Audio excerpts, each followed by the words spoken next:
Assalamualaikum warahmatullahi wabarakatuh. Apa kabar Nanda-Nanda? Semoga kita selalu dalam lindungan Allah Subhanahu wa Ta'ala. Salawat dan salam selalu kita limpahkan untuk Nabi besar kita Muhammad Sallallahu Alaihi Wasallam. Tidak terasa sebentar lagi kita memperingati Maulid Nabi, yaitu hari lahirnya Nabi besar kita Muhammad Sallallahu Alaihi Wasallam. Tepatnya pada tanggal 12 Rabiul Awal. Nanda-nanda lihat kubah hijau itu adalah tempat Nabi Muhammad dimakamkan. Dahulunya tempat itu adalah rumah Nabi Muhammad Shallallahu Alaihi Wasallam. Karena perluasan masjid, sehingga sekarang makam tersebut bersatu di area Masjid Nabawi. Nanda-nanda tahu sejarah kelahiran Nabi kita? Kalau belum tahu, coba dengarkan cerita berikut ini ya.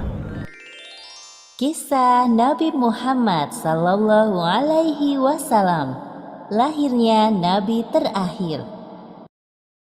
Ribuan tahun lalu, Mekkah hanyalah sebuah lembah di tengah padang pasir, tempat persinggahan para kafilah dagang yang kemudian diubah menjadi sebuah kota di masa kekuasaan Nabi Ismail alaihi salam. Kota Mekkah juga menjadi saksi atas lahirnya Khatamul Anbiya, penutup para nabi. Beliau adalah Muhammad bin Abdullah. Nenek moyang Nabi Muhammad bernama Hashim bin Abdul Manaf. Saat Hashim berkuasa, kota Mekkah terkenal dengan pusat perdagangannya yang makmur. Namun sayangnya, kehebatan masyarakat Mekkah dalam berdagang tidak sebanding dengan kebiasaan jahiliyah yang sering mereka lakukan. Orang-orang Arab pada masa jahiliyah sangat percaya pada tahayul. Kebiasaan jahil lainnya adalah tentang penyembahan berhala. Bagaimana kalau kita berjudi sambil minum-minum? Tidak hanya berjudi dan minum arak, pencurian, perampokan juga hal yang sering terjadi. Sasarannya orang asing yang mereka temui di jalan. Tak terasa tahun demi tahun berlalu dengan cepat. Kepemimpinan Hashim digantikan oleh pemimpin yang lebih muda dan berkompeten di saat usianya telah lanjut. Sebelum beliau meninggal, Hashim mewariskan banyak sekali harta kepada Abdul Muthalib. Terima kasih, wahai paman. Aku akan menggunakan semua harta peninggalan ayahku untuk kebaikan. Saat ini, Abdul Muthalib berperan sebagai sikayah, yaitu orang yang bertugas menyediakan air dan makanan bagi pengunjung Ka'bah. Saat itu, Ka'bah sangat ramai dikunjungi oleh orang-orang, melebihi gereja Al-Quds di Yaman milik Raja Abraha. Namun seiring berjalannya waktu, persediaan air semakin menipis. Pada saat itulah Abdul Muthalib teringat tentang cerita sumur Zam-Zam. Banyak orang mengatakan bahwa sumur Zam-Zam telah tertimbun tanah ratusan tahun yang lalu, jadi mustahil jika ditemukan. Sepertinya aku harus menemukan sumur Zam-Zam itu. Abdul Muthalib dan Harits berpencar dalam menggali di beberapa tempat, namun tidak ada hasil. Wahai anakku, kalau kita bersabar, Allah akan memudahkan pencarian kita. Orang-orang yang melihat perbuatan Abdul Muthalib dan Harits hanya bisa mencemooh. Wahai Abdul Muthalib, mengapa engkau mengerjakan perbuatan yang sia-sia? Sumur itu telah lama hilang tertimbun tanah. Sudahlah, biarkan saja dia. Lagi pula kita telah mengingatkannya.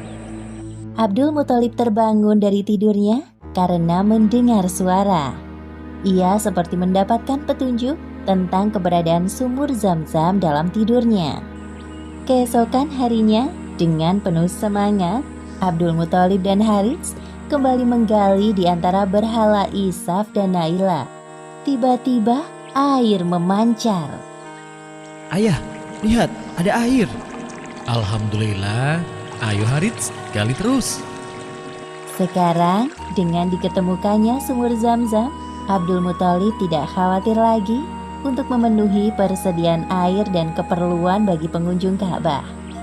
Hari demi hari berlalu, Abdul Muthalib merasa kewalahan dalam mengemban tugasnya sebagai sikayah. Untuk itu beliau bernazar. Ya Tuhan, andai saja aku punya 10 anak laki-laki yang dapat membantuku, pekerjaan ini akan terasa lebih ringan. Jika engkau berkenan mengabulkannya, akan aku persembahkan untukmu 1 orang dari mereka. Ternyata takdir menentukan bahwa Abdul Muthalib memiliki 10 anak laki-laki. Saat mereka dewasa, dilakukan undian. Setelah diundi beberapa kali, nama yang muncul selalu sama, yaitu Abdullah, si anak bungsu. Sebenarnya tidak sampai hati, Abdul Muthalib mengatakan tentang nazarnya kala itu. Wahai saudaraku, jangan engkau lakukan itu. Batalkan nazarmu dan meminta ampunlah kepada Tuhan Hubal. Lalu apa yang harus aku persembahkan sebagai ganti dari Abdullah? Kalau engkau dapat menebusnya dengan harta, maka berikanlah itu kepada berhala agar mereka tetap berkenan kepadamu. Setelah melakukan perundingan cukup lama, diputuskan bahwa Abdul Muthalib harus menyerahkan 100 ekor unta sebagai ganti dari persembahan Abdullah. Abdullah adalah pemuda baik, sopan dan berwajah tampan. Allah Subhanahu wa Ta'ala telah menentukan jodoh Abdullah dengan Aminah, gadis yang memiliki nasab yang paling baik di kalangan suku Quraisy. Akhirnya mereka berdua menikah. Wahai istriku, musim semi telah tiba. Ini tandanya aku harus melakukan perjalanan dagang ke Syam. Pada saat itu, Aminah sedang hamil muda. Jika itu memang kewajibanmu, pergilah wahai suamiku. Keesokan harinya, Abdullah berangkat bersama kafilah dagang yang lain.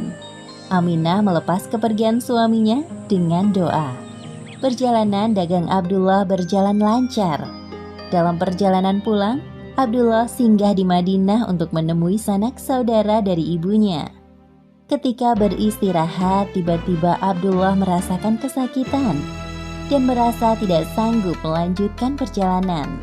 Ketika berita itu sampai ke telinga Abdul Muthalib, beliau segera menyuruh anak sulungnya, Harits, untuk melihat kondisi Abdullah dan mengajaknya untuk pulang ke Mekah.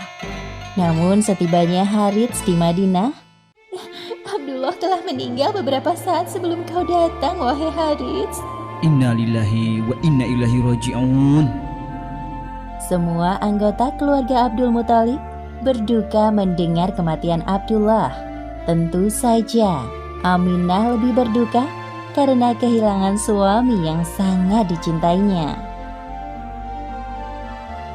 Wahai bayi yang ada dalam perutku, semoga kelak engkau tumbuh menjadi orang yang bermanfaat bagi sekitar, seperti mendiang ayahmu, walaupun kalian belum sempat bertemu.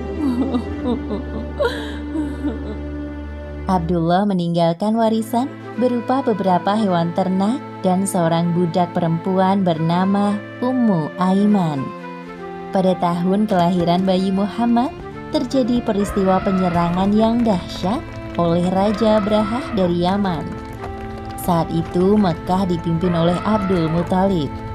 Raja Abrahah berniat untuk menghancurkan Ka'bah karena merasa iri dan tersaingi dengan kemasyhuran Ka'bah.